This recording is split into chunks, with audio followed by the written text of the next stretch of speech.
بسم اللہ الرحمن الرحیم۔ السلام علیکم۔ ایوان سچ میں خوش آمدید ناظرین۔ نیا سال 2022 نئے امکانات، نئے چیلنجز لے کر شروع ہو چکا ہے۔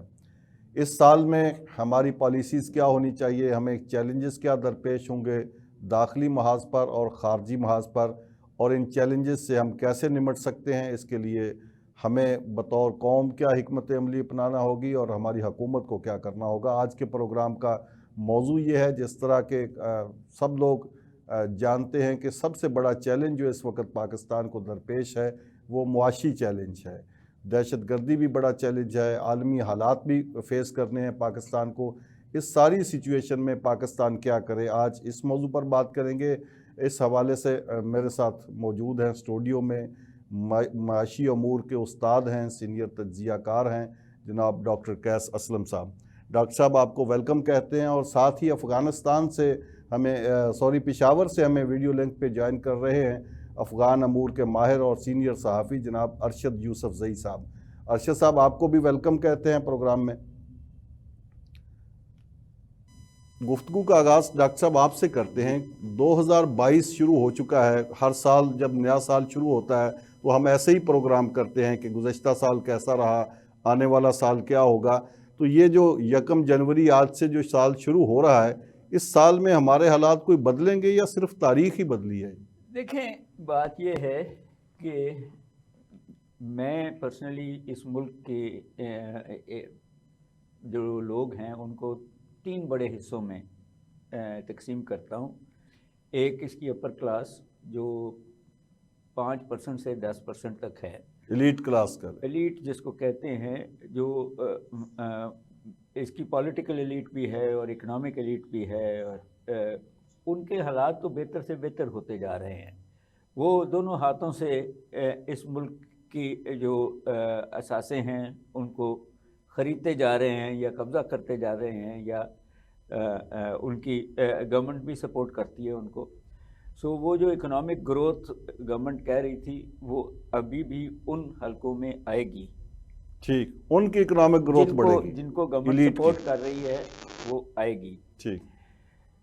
دوسرا جو طبقہ ہے وہ جو ورلڈ بینک کہتا ہے کہ 25% ہے، اب ہماری حکومت کہتی ہے کہ وہ کم ہو کے 22% ملک کی آبادی کا رہ گیا، وہ ہے غربت کی لکیر سے نیچے۔ ٹھیک۔ گورنمنٹ نے ان کے لیے بھی لنگر خانے، خاص پروگرامز یہ شروع کر رکھے ہیں۔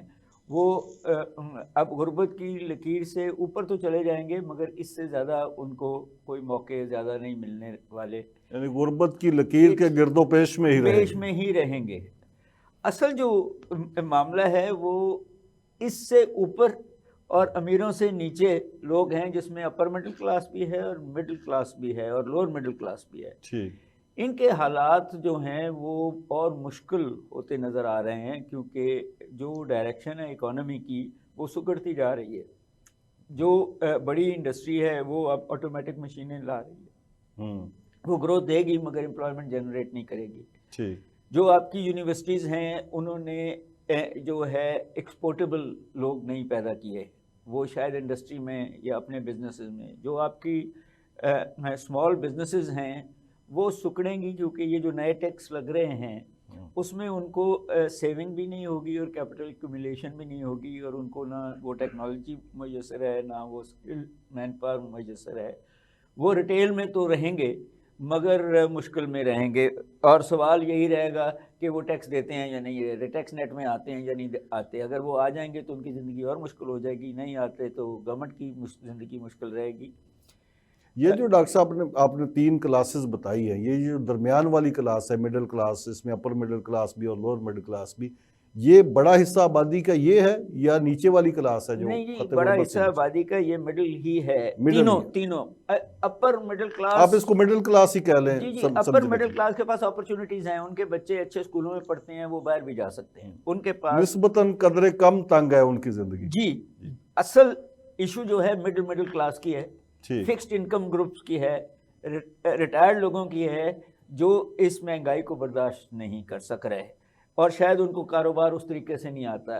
لوور مڈل کلاسز بھی کہیں نہ کہیں چھاپری اور اس قسم کے بہت سارے کاروبار کر کے وہ اپنا گزارا کر رہے ہیں. مشکل ہے. سفید پوش طبقہ پریشانی میں ہے. جی سفید پوش سٹی پاپولیشن نہ صرف پریشانی میں ہے، وہ اور پریشانی میں رہے گا، کیونکہ ان کو اپرچونٹیز کہیں نہیں. اصل ایشو جو ہے وہ اور ہے کہ ہم ٹیکس دیتے ہیں، ہم ٹیکس دینا چاہتے ہیں، مگر اس ٹیکس کے بدلے میں ہم حکومت سے کہتے ہیں کہ سروس تو پرووائڈ کرو، سیکیورٹی تو پرووائڈ کرو، اپرچونٹیز تو پرووائڈ کرو، ایجوکیشن تو پرووائڈ کرو. آج دیکھیں پرائم منسٹر کا جو بیان ہے کہ ہم ہیلتھ ختم کر رہے ہیں اور پرائیویٹ سیکٹر کو دے رہے ہیں. وہ ٹھیک ہے، ہیلتھ کارڈ دے رہے ہوں گے، مگر دنیا میں اس کووڈ-19 نے ایک چیز بڑی امپورٹنٹلی پاکستان سمیت انڈر لائن کی کہ جس ملکوں میں چین اور پاکستان میں پبلک سیکٹر ہیلتھ تھی وہ تو کووڈ سے نکل گئے، اور جن ملکوں میں پرائیویٹ سیکٹر ہیلتھ تھی جس طرح امریکہ اور یورپ تھے، ان میں بہت مشکلاتیں آئیں، اس میں بہت سارے لوگ مرے، اور وہ 5 ملین اور ہم اس پیٹرن پہ جا رہے ہیں جہاں تباہی آئی. جہاں تباہی آئی ہے آپ اس پیٹرن کو چھوڑ رہے ہیں جہاں جس نے پروٹیکٹ کیا.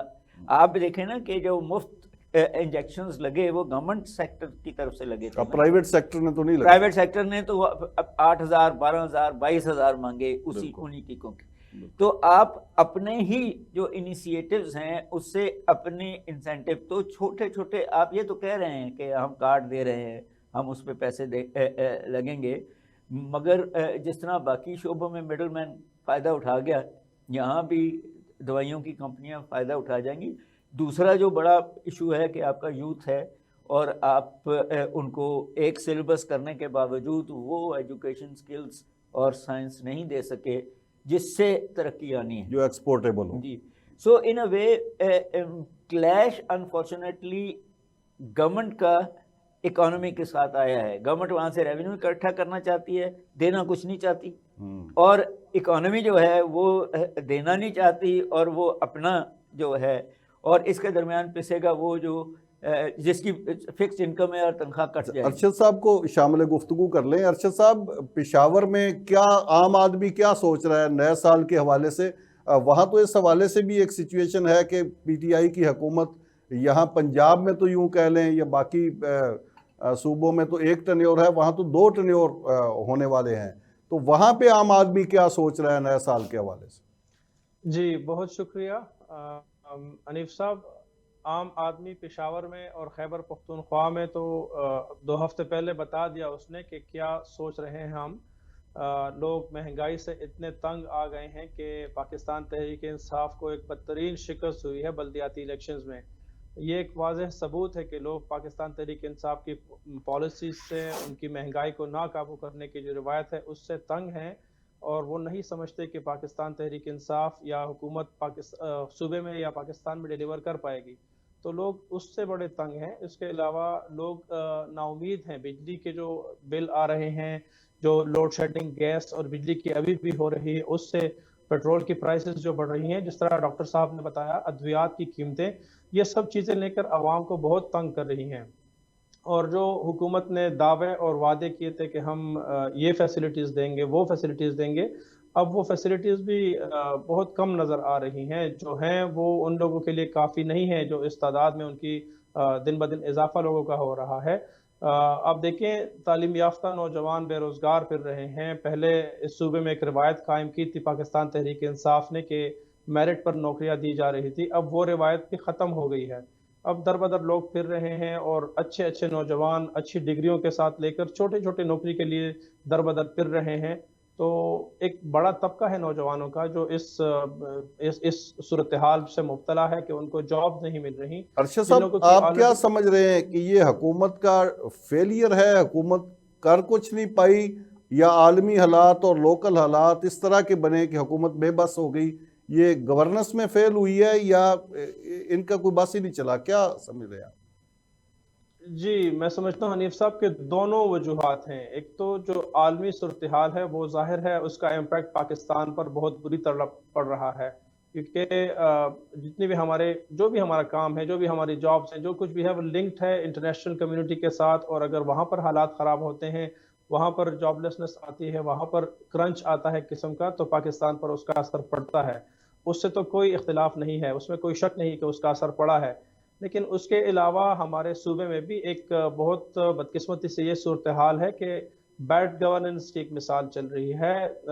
تقریباً ہر محکمہ ناکام ہو چکا ہے اپنے کام کو ڈیلیور کرنے میں. جو لوگ کر رہے ہیں وہ اتنا نہیں ہے، انف نہیں ہے کہ وہ کیئر کر سکے صوبے کے بڑھتے ہوئے عوام کے لیے.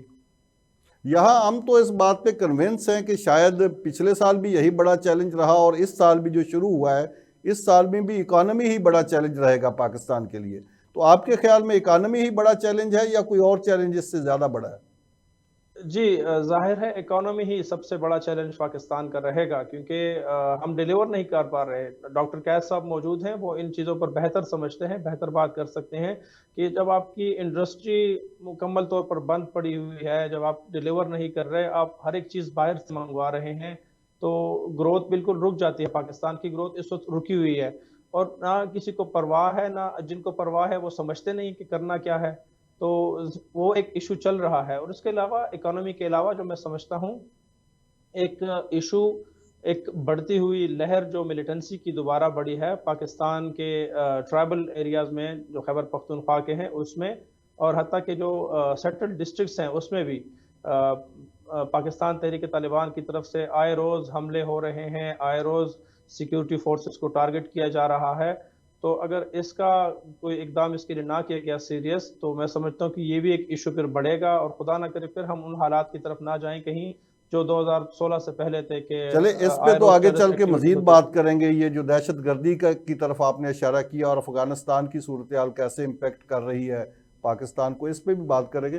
ڈاکٹر صاحب، کیا معیشت حکومت کے ہاں ترجیح اول ہے ہماری؟ کہتے تو یہی ہیں کہ فرسٹ پرائرٹی یہی ہے کہ ہم نے معیشت کو ٹھیک کرنا ہے. اور اگر فرسٹ پرائرٹی بھی حکومت کی یہی ہے اور حکومت کرنا بھی چاہتی ہے تو پھر ہو کیوں نہیں رہا؟ بے بسی کس بات کی؟ اور آیا یہ بے بسی ہی ہے یا کچھ اور ہے اس کے پیچھے؟ نہیں، حکومت کی معیشت اول ترجیح نہیں ہے کیونکہ ان کو جو ایڈوائزرز ہیں ان کی جو فلسفی ہے وہ نیو کلاسیکل اپروچ ہے کہ انڈسٹری خود ہی کرے گی. ان کی اپروچ تو یہ ہے کہ جہاں سے زیادہ تر ٹیکس لے آؤ. ان کی اپروچ تو یہ ہے کہ ڈاکومنٹیشن آف دی وہ. تو اس کا ڈاکٹر صاحب حکومت کو فائدہ کیا ہوگا اگر عام آدمی کی زندگی اجیرن کرے گی حکومت تو اگلے الیکشن میں ہار جائے گی، جس طرح کے پی کے میں ہار گئی بلدیاتی الیکشن. آپ نے جو سوال پوچھا تھا نا میرے سے نہیں، اس کا جواب یہ ہے کہ حکومت کے جو زیادہ تر منسٹرز اور مشیر ہیں وہ بودرڈ ہی نہیں ہیں. ان کا ایشو ہی نہیں ہے. وہ نئی حکومت ملی ہے، وہ 2-3 سال انہوں نے اپنی عیش و عشرت میں گزار دیے ہیں. مفت بجلی، مفت گھر، مفت کاریں، مفت پروٹوکول. تو ان کو یہ سمجھ ہی نہیں آئی کہ یہ مفت نہیں ہے، یہ ٹیکس لگا کے لوگوں کی زندگی اجیرن کر کے یہ سب کچھ ہوا ہے.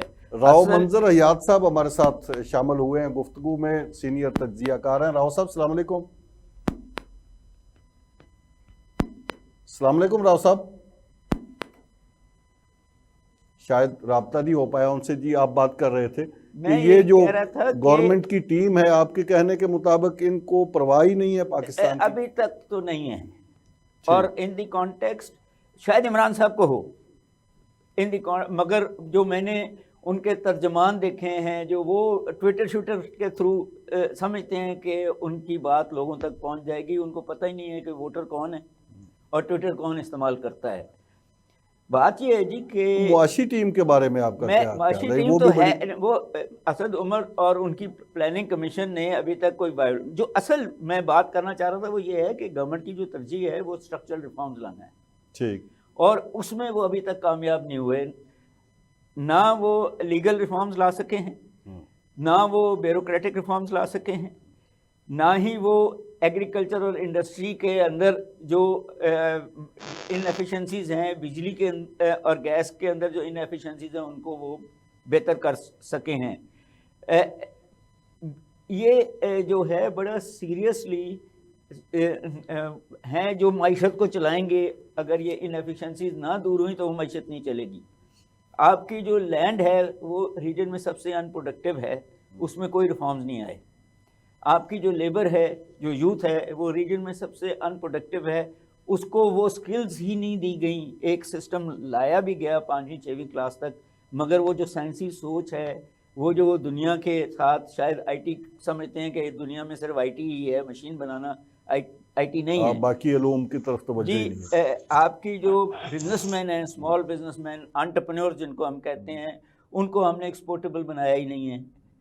پچھلی گورنمنٹ نے بھی نہیں بنایا, اس گورنمنٹ نے تو بالکل ہی نہیں بنایا. اور آپ کے پاس نہ فائنینشیل ریسورسز ہیں اور نہ ٹیکنالوجیکل ریسورسز. ایسی صورتحال میں جس طرح کی تصویر ڈاکٹر صاحب آپ پیش کر رہے ہیں, ایسی صورتحال میں پھر کیا کریں؟ مستقبل کیا ہے سال 2022 اس کا آپ سے لیتے ہیں تجزیہ, لیکن ایک بریک لے لیں ناظرین, ایک بریک, اور بریک کے بعد پاکستان کے سب سے بڑے جو چیلنجز ہیں اس سال پیش آنے والے, ان پر بات ہو رہی ہے. میرے ساتھ رہیے گا.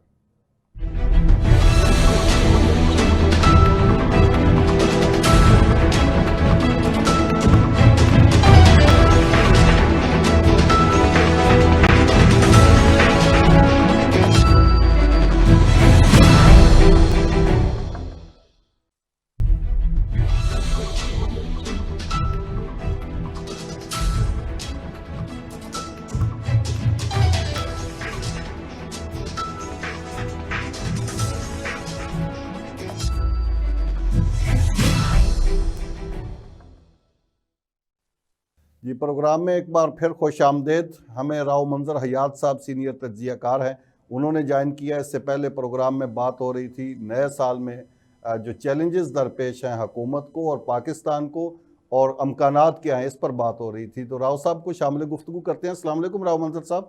وعلیکم السلام جی. راؤ صاحب, آپ کے خیال میں نئے سال میں کیا بڑا چیلنج ہوگا پاکستان کی ریاست کو, حکومت کو اور سماج کو؟ بہت شکریہ جی. دیکھیے, چیلنجز جو ہیں وہ تاریخ بدلنے کے حساب سے تبدیل تو نہیں ہوتے نا جی, کہ 31 دسمبر کو چیلنج اور ہوگا اور 1 کو کچھ ڈیفرنٹ ہو جائے گا. چیلنجز تو ہمارے کنٹینیوسلی ایک خاص پیریڈ سے چل رہے ہیں, اور دن بدن جو ہیں فائنینشیل چیلنجز, اور اس کے ساتھ ساتھ میں تو ایون یہاں کہوں گا سیکیورٹی چیلنجز, یہ جو ہیں یہ مشکل ہوتے جا رہے ہیں. بلکہ ہم اگر دیکھا جائے, اگر آپ سلیقے سے دیکھیں اور تعصب کے بغیر دیکھیں, تو ہم لوگ ایک فیلڈ سٹیٹ کی طرف جا چکے ہیں کافی آگے تک. یعنی یہ نہیں چکے ہیں جی, مطلب یہ ہمیں ابھی تک چورن بیچا جا رہا ہے. کچھ لوگ بڑی لچھے دار باتیں کرتے ہیں کہ جی کچھ نہیں ہوا جی, بس فیلنگ سٹیٹ تھی جی, ہو گئے حالات خراب ہو گئے. فیلڈ سٹیٹ کے پورے پروسیس کو ہم نے تقریباً کمپلیٹ کر لیا ہے. اور میں آپ کو شبر رضوی صاحب, جو کہ ایک ریسپیکٹڈ فرگوسنس کے ہیڈ ہیں, کمپنی کو وہ کرتے ہیں, ہولڈ کرتے ہیں, ان کے الفاظ میں بتا دیتا ہوں کہ انہوں نے 10-15 دن پہلے واشگاف الفاظ میں کہہ دیا کہ پاکستان جو ہے وہ بینک کرپٹ ہو چکا ہے. اب اگر اس لیول کا بندہ ایک بات کر رہا ہے, ٹھیک ہے, آپ اسے تردید بھی کروا دیں, پریشر ڈلوا کے آپ اس کے بیانات بھی تبدیل کروا دیں, لیکن حقیقت تو یہی ہے نا جی کہ $182 کا ڈالر اس وقت مل رہا ہے آپ کا. اس کے اوپر تو عمران خان صاحب نے کبھی کوئی گوہر افشانی نہیں فرمائی کہ بتا دیں ہمیں کہ جی یہ اتنی ڈی ویلیویشن کس کے کہنے پہ کی ہے انہوں نے, کیونکہ ان کا اپنا پیسہ تو پاکستان روپیز میں نہیں ہے, اور مجھے بھی اس کا پتہ ہے اور سب کو پتہ ہے. ان کے بچوں کی جائیداد جو ہے وہ بھی پاکستانی روپیز میں نہیں ہے, وہ بھی اسٹرلنگ پاؤنڈز میں ہے. گزارش یہ ہے کہ ملک جاتے ہیں آئی ایم ایف کے پاس, یہ نہیں ہے کہ آئی ایم ایف کے پاس جانا گناہ ہے. اپنے اپنے ریسورسز کو آگمنٹ کرنے کے لیے, اپنی اسٹریٹجیز کو کامیاب کرنے کے لیے, عوامی فلاح کے لیے لوگ جاتے ہیں ڈونر ایجنسیز کے پاس. لیکن ڈونر ایجنسیز کے پاس جاتے ہوئے جب ہمارے لوگ اپنا دماغ نکال کے کسی ڈبے میں بند کر کے چلے جائیں اور جو ڈونر کہے وہ مان لیں, تو اس سے بڑا تو قرب قیامت کوئی نہیں ہے. اور یہی خان صاحب کی جو بہترین ان کی جو دعوے تھے, کم از کم 9 سال تو میں نے خود سنا ہے انہیں, جو فرماتے تھے میرے پاس تجربہ کار ٹیم موجود ہے اور وہ ایک چٹکیوں میں کام کر لے گی. تو وہ آپ دیکھ لیجئے کہ وہ چٹکیاں جو ہیں وہ ہمیں کہاں لے آئی ہیں.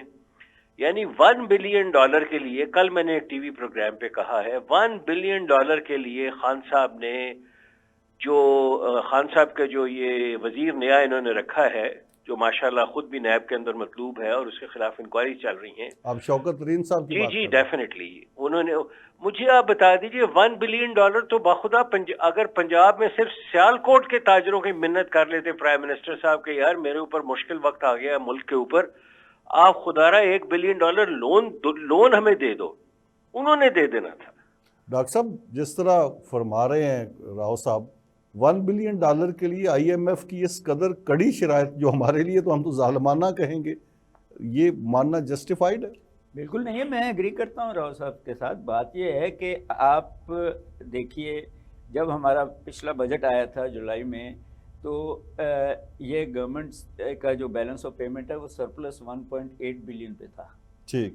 آج وہ 6 بلین میں مائنس ہوا ہے. تو سوال تو یہی ہے کہ 1.8 بلین سرپلس سے, پھر دوسری بات یہ ہے کہ اگر آپ پچھلے 5-6 مہینے میں دیکھیں تو 2 بلین پاکستان کو ہر مہینے بھیج رہے تھے. آپ کے آج بھی کچھ مہینے پہلے آپ کے ریزروز 27 بلین پہ چلے گئے تھے. آج جو پیسہ پھینکا ہے مارکیٹ میں تو پھر بھی $17 بلین کے ریزرو ہیں. یہ $17 بلین کے ریزرو ہوں اور 1 بلین کے لیے آپ گھٹنے ٹیک لیں تو میری سمجھ میں تو نہیں آ رہی بات. آپ یہی پیسے, انہوں نے تو سیالکوٹ کی بات کی, یہی پیسے 5-10 روپے پر ڈالر آپ پاکستانیوں کو آفر کرتے کہ جی جو باہر بیٹھے ہیں کہ آفیشیل چینل سے بھیجیے, ہر ڈالر پہ 10 روپے آپ کو مل جائیں گے.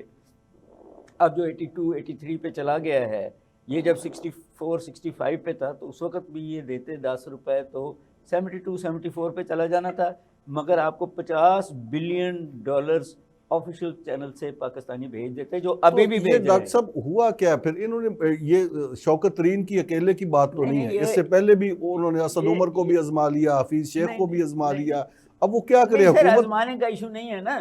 جب آپ نے, میں بھی ہوں, جب مجھے کہہ دیا کہ یہ 4 سکے ہیں اسی پہ رہنا ہے, آؤٹ آف دا باکس نہیں سوچنا, ملک میں جو پانی کے ریزروز ہیں ان کو نہیں استعمال کرنا, ملک میں جو ہوا اور بجلی ہے اس سے بجلی نہیں بنانی, ملک سے جو سورج کی روشنی اس سے بجلی نہیں بنانی, بایو میسز ہیں اس سے بجلی نہیں بنانی, آپ نے باہر کے تیل سے ہی بجلی بنانی ہے, اور جو نہیں بنائے گا اس کو بھی پیسے دینے ہیں. بے شک پچھلی حکومتیں کر گئی ہیں, آپ کے پاس بھی تو آپشنز تھے نا جی, تو ان ایفیشنسیز دور ہو سکتی تھیں آپ کے پاس. راؤ صاحب یہ ان ایفیشنسی ہے, اسد عمر بھی فیل ہو گئے, حفیظ شیخ بھی فیل ہو گئے, شوکت ترین کا حال بھی آپ کے سامنے ہے, تو پھر آپ یہی پچھلے والے کرتے رہے ہیں, انہی لوگوں کے ساتھ معیشت کو وہ رن کرتے رہے ہیں, وہی لوگ خان صاحب لے کے آئے ہیں, تو پھر خان صاحب کریں کیا؟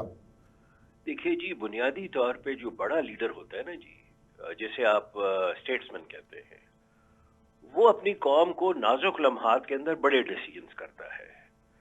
جیسے اب کرنسی ڈی ویلیویشن تو ٹرکی کی بھی ہوئی ہے جی پچھلے مہینے, لیکن وہاں کے پریزیڈنٹ نے اسے 3/4 اوپر لے آیا ہے. اس کی اسٹریٹجی آپ دیکھ لیجئے. آپ وہ کوئی ورلڈ بینک کے پاس جا کے اس کی گود میں نہیں بیٹھ گیا کہ جی میری ٹیم آ رہی ہے, آپ کائنڈلی اتنے پیسے دیں. میں آپ کو مہاتیر کی مثال دیتا ہوں. ملیشیا کی اکانومی میلٹ ہو گئی, ورلڈ بینک ان کے دفتر میں آ گیا, منت کی کہ جی پیسے لے لیں, آپ کی معیشت خراب ہو رہی ہے. اس نے کہا میں ایک پیسہ نہیں لوں گا, میں خود ٹھیک کروں گا. اس نے ملیشیا کو دوبارہ ٹھیک کر کے دکھایا. خان صاحب دیکھیے سر, میں بار بار عرض کر رہا ہوں, میں ان لوگوں میں سے ہوں جو خان صاحب کے متعلق حسن ظن رکھتے تھے. میرا خیال ہے ہمارے اس فورم میں جتنے بھی لوگ ہیں میرے علاوہ یہ سارے ہی حسن ظن رکھتے تھے. ٹھیک ہے جی, میں لکھتا رہا ہوں جی, میں کالم لکھتا رہا ہوں ان کے حق میں, اور میں یہ سمجھتا تھا, میں نے آج کا کالم آپ ایکسپریس میں پڑھ لیجئے, میں سمجھتا تھا کہ ایک بندہ سچا انسان ہے, یہ سچی باتیں کر رہا ہے, یہ ملک کی تقدیر بدل دے گا. میں ایمان کی حد تک مجھے یہ یقین تھا. لیکن آپ مجھے بتائیں نا جی کہ جب آپ نے ہر وہ فیصلہ جو کہ عام پرائم منسٹر بھی نہیں کرتا, میں عام کی بات کر رہا ہوں, جو انٹرم پرائم منسٹر بھی نہیں کرتا, یعنی اس کے اندر بھی اتنا ویژن ہوتا ہے کہ یار میں 3 مہینے کے لیے آیا ہوں, میں کوئی غلط فیصلہ نہ کر دوں, وہ نہیں کرتا. وہ فیصلے فرمائے انہوں نے. آپ مجھے جیکٹڈ اپروچ ہے, میں آپ اشفاق حسن خان کو سن لیجئے, میں نام لے کے بات کر رہا ہوں آپ کے پروگرام میں. اس نے جسے کہتے ہیں نا جی, ان کے پیر پکڑے تھے گورنمنٹ کے کہ خدا را IMF کے پاس مت جانا, یہ تمہیں ایسا پھنسائیں گے کہ تم نکل نہیں سکو گے. اور ہوا کیا ہے جی؟ IMF کے پاس کیا نسخہ ہے اکانومی ٹھیک کرنے کا؟ ڈی ویلیویشن کرو جی. جی بالکل جی، ڈی ویلیویشن کتنی کرو. انہوں نے ہمارے پاکستان روپی کا رگڑا نکال کے رکھ دیا، ذلیل کروا دیا. ہمارے کرنسی بنگلہ دیش سے بھی ذلت و خواری کے اندر انہوں نے مبتلا کروا دی. ایکسپورٹس آپ کی اتنی بڑی نہیں، اوپر مکمل جھوٹ بولا جا رہا ہے کہ جی ایکسپورٹس جو ہیں وہ فلاں ہو گیا فلاں ہو گیا. بھائی آپ نے اگر آپ نے 73% ڈی ویلیویشن کی تھی تو کم از کم اگر آپ پروڈنٹ ہوتے تو 73% پلس آپ کی ایکسپورٹس بڑھنی تھی، وہ بھی نہیں بڑھی آپ کی. امپورٹس آپ کی حالت یہ ہے، امپورٹس آپ بند کرنے کی صلاحیت نہیں رکھتے.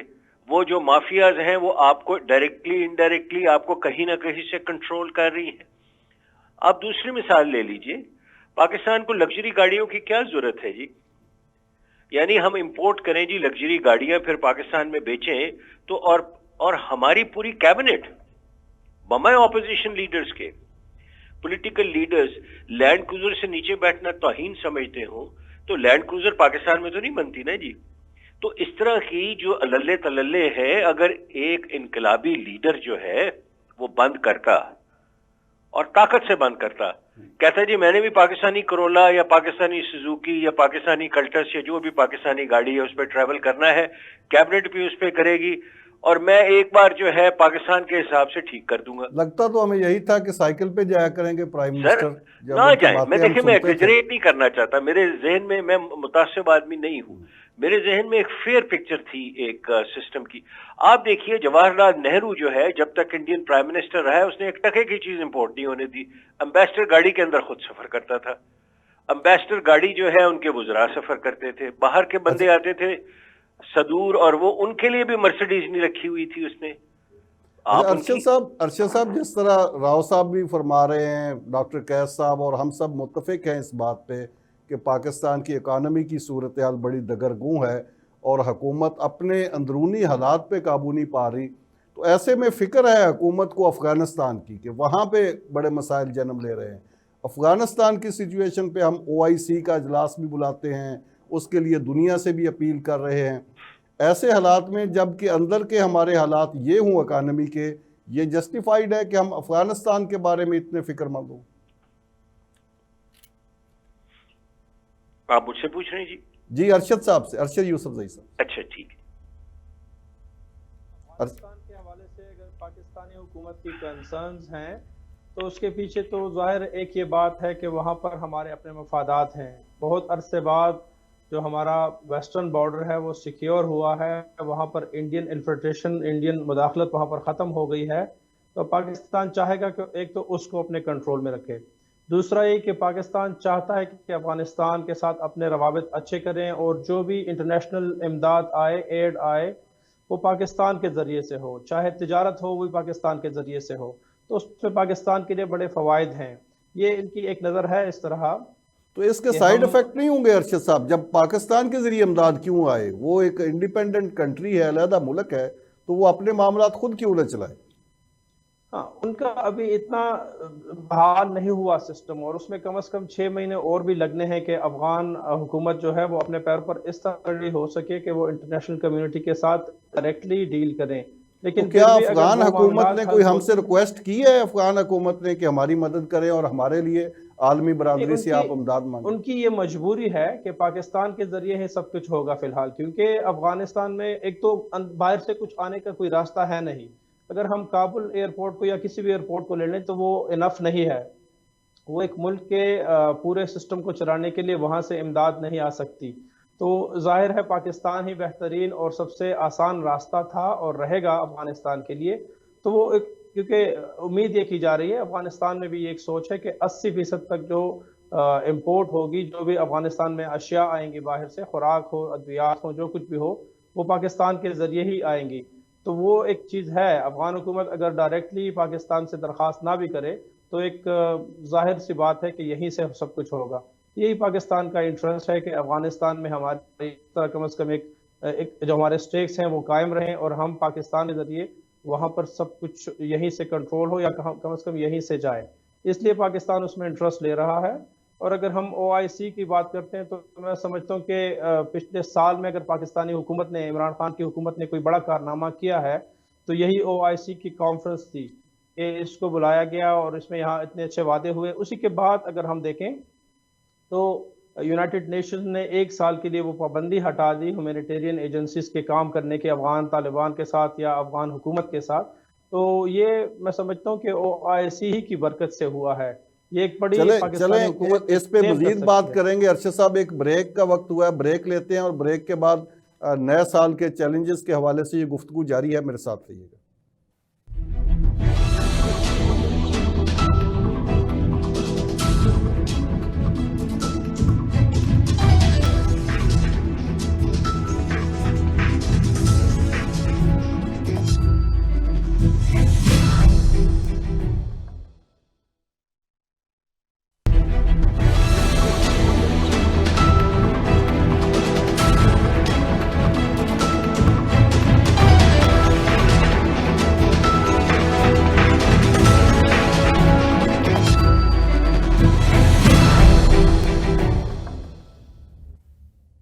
Welcome back. بریک سے پہلے بات ہو رہی تھی افغانستان کی صورتحال کا پاکستان پہ کیا امپیکٹ پڑے گا. ڈاکٹر صاحب, یہ افغانستان کی صورتحال ہمارے ہاں ایک یہ بڑی متھ ہے کہ پاکستان نے ہر قیمت پہ افغانستان کے معاملات پہ سپورٹ بھی کرنا ہے ان کو, اور پاکستان اور افغانستان جو انٹر لنک ہے وہاں کے حالات یہاں پہ اثر انداز ہوں گے. اکانومی کے حوالے سے خاص طور پر جب ہم بات کر رہے ہیں, پاکستان کی اکانومی کی اپنی صورتحال بڑی خوفناک حد تک دگرگوں ہوئی ہے. ایسے میں ہم افغانستان کو کیسے فیسیلیٹیٹ کر سکتے ہیں, یا کیا ان کے معاملات میں اس حد تک جا کے ان کو فیسیلیٹیٹ کرنا یہ بنتا ہے اس وقت؟ میرا نہیں خیال کہ بنتا ہے سر. 2-3 باتیں کہنی بہت ضروری ہیں. پہلی بات تو یہ ہے کہ پاکستان میں بیٹھے ہوئے اور امریکہ میں بیٹھے ہوئے سب تجزیہ کار افغانستان کی حکومت کو اپنے نقطہ نظر سے دیکھتے ہیں, جو غلط ہے. اچھا, آپ دیکھیں کہ ایک ایسی حکومت جب اس نے ہتھیار کے ذریعے پاور لے لی, اس نے پہلے کچھ دنوں میں اپنے سارے پڑھے لکھے لوگوں کو ملک سے باہر جانے کی اجازت دے دی. کوئی حکومت یہ نہیں کرتی. اس کا مطلب یہ ہے, اور اس کے بعد بھی کہا کہ پاسپورٹ لے کے چلے جاؤ, اب آ کے کہیں بند کر رہے ہیں. اس کا مطلب یہ ہے کہ وہ اپنے آپ کو ایک ٹریڈیشنل سوسائٹی رکھنا چاہتے ہیں, وہ ماڈرن سوسائٹی بننا ہی نہیں چاہتے. ٹھیک ہے, آپ جو بھی ان کو ایڈ دیں گے وہ آپ سے لے لیں گے اور اس سے زیادہ لے لیں گے, مگر یہ تصور کرنا ہمارے پڑھے لکھے لوگوں اور پاورفل لوگوں کا کہ آپ بہت پڑھے لکھے ہیں اور وہ بیوقوف ہیں, یہ بہت غلط فہمی ہے. وہ اتنے ہی عقل مند ہیں اپنے نظریے کے مطابق جتنے آپ اپنے نظریے کے مطابق ہیں. اس لیے یہ جو سڈنلی ہم نے ان کو انٹرنیشنل کمیونٹی میں کرنا شروع کر دیا ہے, مجھے کوئی اعتراض نہیں ہے, مگر not at cost of Pakistan people. یہ کہیں نہ کہیں اس کا اثر آپ کا جو آپ دیکھیں نا جی کہ ہر روز 2-3-4 ہمارے فوجی شہید ہو رہے ہیں اسی بارڈر پہ جس کو ہم کہہ رہے ہیں کہ سیف ہو گیا. آپ کے خیال میں سیکیور نہیں ہوا بارڈر, اور نہیں ہو مزید اس سے بہتری نہیں آئے گی؟ طالبان پاکستان جو ہے اس نے تو آپ سے جو ہے 1 مہینہ گفت و شنید کر کے پیس ختم کر دی ہے. ان دی کانٹیکس میرا یہ خیال ہے کہ آپ اپنی اکانومی کو اتنا سٹرونگ کر لیں جس کے بعد آپ جس مرضی ملک کے ساتھ تعلقات رکھیں, مگر اگر آپ زیادہ کنسنٹریٹ اپنے ہمسایہ ملک جس میں افغانستان نمبر 1 ہے پہ کرتے رہیں گے تو آپ اپنی اکانومی, اپنے لوگوں کی جو انکم جنریشن ٹیکنیکس ہیں, انٹرنیشنل لنکیجز ہیں, اس کو آپ ایروڈ کر رہے ہیں. راؤ صاحب, آپ کے خیال میں افغانستان کی صورتحال میں پاکستان کی اس قدر انوالومنٹ یہ جائز ہے؟ ادب سے جو ہمارے دوست فرما رہے تھے, میں ان سے ادب سے ڈس ایگری کرتا ہوں. انہوں نے فرمایا کہ افغانستان ایک ٹریڈیشنل سوسائٹی تھی. سر افسوس ہوا ہے سن کے, 1947 سے لے کے 1976 تک افغانستان ایک progressive, liberal, democratic, naan democratic, ایک زبردست ایک سوسائٹی تھی جس میں کالجز تھے. کمیونسٹ ملک تھا جی وہ. سر میں نے آپ نے کمیونسٹ کی تو بات ہی نہیں کی جی. میں اگری کر رہا ہوں آپ سے سر, میں بالکل 100% اگری کر رہا ہوں. مجھے عرض کر لینے دیجیے. یہ سر کمیونسٹ بھی نہیں تھے, یہ اس سے پہلے مسلمان بادشاہ تھے وہاں، ان کی حکومتیں تھیں، اور آپ یقین کیجئے پاکستان سے بر صغیر سے لوگ پڑھنے جاتے تھے کابل. بر صغیر کابل کے اندر دنیا کی بہترین تعلیم موجود تھی، بہترین ہاسپٹلز موجود تھے. آپ یہ تو دیکھیے کہ انہوں نے اپنے ایجوکیشنل سسٹم کو ٹھیک کرنے کے لیے علامہ اقبال کو دعوت دی تھی کہ آئیں اور ہمارا ایجوکیشنل سسٹم دیکھیں اور ہمیں فرمائیں کہ ہم کیسے ٹھیک کریں، بہتر کریں. آپ آج اس کو ٹریڈیشنل سوسائٹی کہہ رہے ہیں. یقین کریں دلی افسوس ہوا ہے کیونکہ یہ ہسٹری کے خلاف بات کی گئی ہے. نمبر 2 دیکھیے، اب دوسری طرف میں آتا ہوں کہ پاکستان جو ہے وہ ایک انتہائی زرخیز اور ذہین لوگوں کا ملک ہے، اور ہمیں جو چاہیے، جو اس وقت ہمیں ہماری کال نمبر 1 جسے ہم کہتے ہیں، وہ یہی ہے کہ ہم لوگ اپنے ملک کو بہتر حالت میں کریں، اکانومی کو ٹھیک کریں، جو کہ نہیں ہوگی. میں آپ کو آگے بھی بتا دیتا ہوں کیونکہ ہمارے پاس وہ ٹولز، انسٹرومنٹس، وہ ہمارے پاس انفراسٹرکچر، وہ ہمارے پاس ریڈیکل ذہن، وہ ہمارے پاس لوگ ہی نہیں ہیں جو کسی اکانومی کو فکس کر سکتے ہیں. میں جواب دے رہا ہوں اپنے ایک کوشچن کا. نمبر 3 یہ ہے کہ افغانستان کے ساتھ ہمیں تو یہ بتایا گیا تھا جی کہ کابل اور سب ان کے اوپر امریکنز وڈرا کیے، قبضہ ہو گیا تو پاکستان کا فرنٹ بالکل ٹھیک ہو جائے گا، ہماری طرف تو کوئی خطرہ ہی نہیں ہوگا. اب روز میں اخبار پڑھتا ہوں، میں 3 سال ٹرائبل ایریا میں خود بذات خود سرو کر چکا ہوں. میں ٹرائبل ایریا کی ڈائنامکس کو تھوڑا بہت طالب علم کے طور پہ جانتا ہوں. روز ہمارے بچے شہید ہو رہے ہیں وہاں، روز ہمارے فوجی شہید ہو رہے ہیں. یہ کون لوگ ہیں؟ یہ کہاں سے آ رہے ہیں؟ اتنے ہی پہلے شہید ہوا کرتے تھے، اتنے ہی بام بلاسٹ ہوا کرتے تھے. اب یہ اتنے سادہ باتیں کرنا کہ جی ہمارا ایک فرنٹ جو ہے وہ محفوظ ہو گیا ہے، یہ تو سیلف ڈسٹرکٹیو آرگیومنٹ ہے کیونکہ نہیں ہوا. میں اخباری باتیں کر رہا ہوں، میں کوئی وہ بات نہیں کر رہا جو میری پریوی نالج ہے. آپ اخبار اٹھا کے دیکھ لیجئے، روز ہمارے بچے شہید ہو رہے ہیں. تو اگر سیف ہونے کی بات ہے تو سیف تو سر پاکستان کوئی نہیں ہوا. جس طرح آپ نے کہا کہ سیف بھی نہیں ہوا، اور دوسرا آپ جو جس نظریے سے ڈس ایگری کر رہے ہیں کہ ٹریڈیشنل سوسائٹی نہیں بنایا گیا افغانستان کو، تو آپ گزشتہ طالبان کی حکومت کا جائزہ لیں اور موجودہ طالبان کی حکومت کا بھی جائزہ لیں تو قبائلی ٹریڈیشنل سوسائٹی بنانے کی کوشش تو کی گئی اور کی جا رہی ہے. دیکھیے میری عرض ہے، آپ جس ایرا کی بات کر رہے ہیں اس وقت واقعی پروگریسو تھا، لبرل تھا افغانستان، لیکن اس کے بعد تو بڑی تبدیلی آئی اس میں. جتنے ٹریڈیشنل سسٹم جو ہے نا جی افغانستان میں فعال ہے، اتنا ہی کے پی کے کچھ حصوں میں ہے، اتنا ہی بلوچستان کے حصوں میں ہے. تو اس کا مطلب ہے کہ ان علاقوں میں الیکشن ہم کروانا چھوڑ دیں اور ان علاقوں میں ہم پروگریس کروانا چھوڑ دیں. کیا یہ دیکھیں، آپ رہن سہن کا طریقہ اور چیز ہے، ڈیموکریٹک ڈسپنسیشن ایک اور چیز ہے، سوشل رائٹس، ہیومن رائٹس، عورتوں کے رائٹس، بچوں کے رائٹس، ایک لیگل ویلتھ کمانے کا طریقہ، یہ بالکل ڈیفرنٹ ہے. اس پہ تو ہم کوئی بحث کر ہی نہیں رہے. میری التجا آپ سے یہ ہے کہ طالبان کی پہلی حکومت کیا مثالی تھی جی؟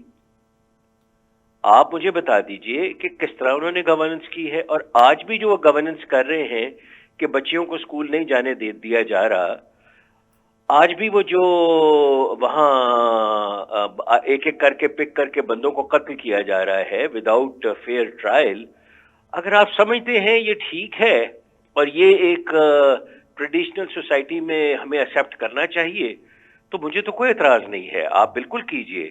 لیکن میں دوبارہ یہ عرض کروں گا کہ اگر، اور میں نے اپنی کئی دوستوں پہ تنقید کی ہے اس معاملے میں، کہ آپ نے امریکہ کو کہا جی ہم نے امریکہ کو شکست دے دی. ہمارے 5-6 اینکر صاحبان، 5-6 رائٹرز نے جی 1 مہینہ دھول اڑا دی جی کہ افغانستان پہ افغانی بہادر افغانیوں نے قبضہ کر لیا اور یہ ہو گیا وہ ہو گیا. مان لیا جی ہم نے. 30 دن کے بعد ان کا فارن منسٹر کیا کہتا ہے جی کہ ہم ہر وہ کام کرنے کے لیے تیار ہے جس سے امریکہ جو ہے وہ کابل کے اندر اپنی ایمبیسی کھول لے. 60 دن پہلے اس نے کیا کہا؟ پھر ویلکم کر رہے تھے. نہیں جی، میں دوسری بات عرض کرتا ہوں. وہ کہتا ہے جی ہم کیا ایسا کریں، میں اخباری، ہم کیا ایسا کریں کہ ہماری مدد امریکہ جو ہے بحال کر دے.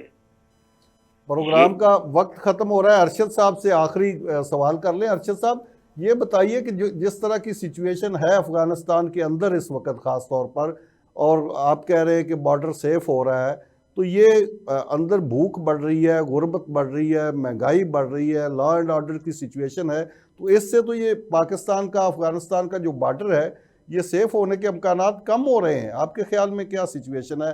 آپ چونکہ گراؤنڈ پہ اندر کی صورتحال کو بہتر جانتے ہیں ہم سے افغانستان کی۔ جی حنیف صاحب، دیکھیں سپتمبر کی بات ہے کہ جب طالبان کی حکومت کو بھی 3 ہفتے ہوئے تھے کہ یہ رپورٹس آنا شروع ہوئی کہ ایکسٹرا جوڈیشل کلنگز بڑھ رہی ہیں، اس کے بعد پھر یہ بات آئی کہ غربت بڑھ رہی ہے اور بعض علاقوں میں سکولوں پر پابندیاں لگ گئی ہیں۔ پھر اس کے بعد اکتوبر میں یہ بات آئی کہ 21 ملین، یہ UNDP کی رپورٹ تھی کہ 21 ملین افغان بچے، عورتیں اور بوڑھے یا جتنے بھی افغان ہیں وہ سخت ترین صورتحال سے دوچار ہونے جا رہے ہیں ان سردیوں میں۔ اور ساتھ میں پھر یہ بتایا گیا کہ اسکول اکثر علاقوں میں سردیوں کی وجہ سے بند ہیں۔ طالبان بارہا کہہ چکے ہیں کہ ہم نے کوئی پابندی نہیں لگائی، بعض ایک علاقوں میں تو اسکول رہے ہیں کھلے، لیکن وہ کہتے ہیں کہ سرکاری اسکول ہم اس لیے نہیں کھول رہے کہ ہمارے پاس پیسے نہیں چلانے کے لیے، کالجز ہم نہیں چلا سکتے، یونیورسٹیز ہم نہیں چلا سکتے، ایک اس میں یہ بات۔ اس کے بعد جو ایکسٹرا جوڈیشل کلنگز کی بات آ رہی ہے تو اکثریت اس میں افغانستان میں جو ہو رہی تھی وہ اس کے پیچھے ISKP انوالو تھی، اور اس کے بعد جو اکثر کیسز میں آیا، کیونکہ یہ رپورٹس آتی رہی ہیں ادھر سے ادھر سے اور ہر دفعہ ہی طالبان کو اس میں بلیم کیا گیا ہے، لیکن پھر پیچھے تحقیقات نہیں ہوئی کہ کیا واقعی ایسا ہوا ہے، کیونکہ طالبان اکثر پروگرام کا وقت ارشد صاحب ختم ہو رہا ہے، بس یہ مختصر بتا دیجئے کہ کیا توقع ہے آنے والے سال میں افغانستان کی حکومت اپنے چیلنجز پر قابو پا لے گی، اچھی گورننس وہاں پہ قائم کر لے گی؟ میں نہیں سمجھتا کہ اتنی جلدی وہ چیلنجز پر قابو پا لیں گے، ان کے لیے مشکلات بڑھیں گی، اگرچہ اب فورن ایڈ آنا شروع ہو جائے گی، اگرچہ اب وہاں پر 160 ہیومینیٹیرین ایجنسیز کام کرنا شروع کریں گی، لیکن ان کے چیلنجز بڑھیں گے اور ساتھ میں پاکستان کے لیے بھی چیلنجز بڑھیں گے۔ بہت شکریہ ارشد یوسف زئی صاحب، راؤ منظر حیات صاحب، آپ کا بھی بہت شکریہ، ڈاکٹر قیاس اسلم صاحب آپ کا بہت شکریہ، آپ نے قیمتی ٹائم دیا۔ ناظرین، گفتگو آپ نے سنی پینل کی، ہمیں امید کرنی چاہیے کہ جن نکات کو اٹھایا گیا ہے اس فورم پر، خاص طور پر اکانومی کے حوالے سے جن معاشی امور کی طرف توجہ دلائی گئی ہے، حکومت کے لیے بھی بہتر یہی ہے، پاکستان کے لیے بھی بہتر یہی ہے، ہمارے سماج کے لیے بھی یہی بہتر ہے کہ حکومت توجہ دے ان معاملات پر اور اپنی معاشی ٹیم پر نظر ثانی کرے، ایکسپرٹس کی بات سنیں، ان ماہرین کی بات سنیں، یہ جو تجاویز دے رہے ہیں ان پر غور کرے تاکہ پاکستان میں معاشی استحکام آئے۔ مجھے دیجیے اجازت، اللہ حافظ۔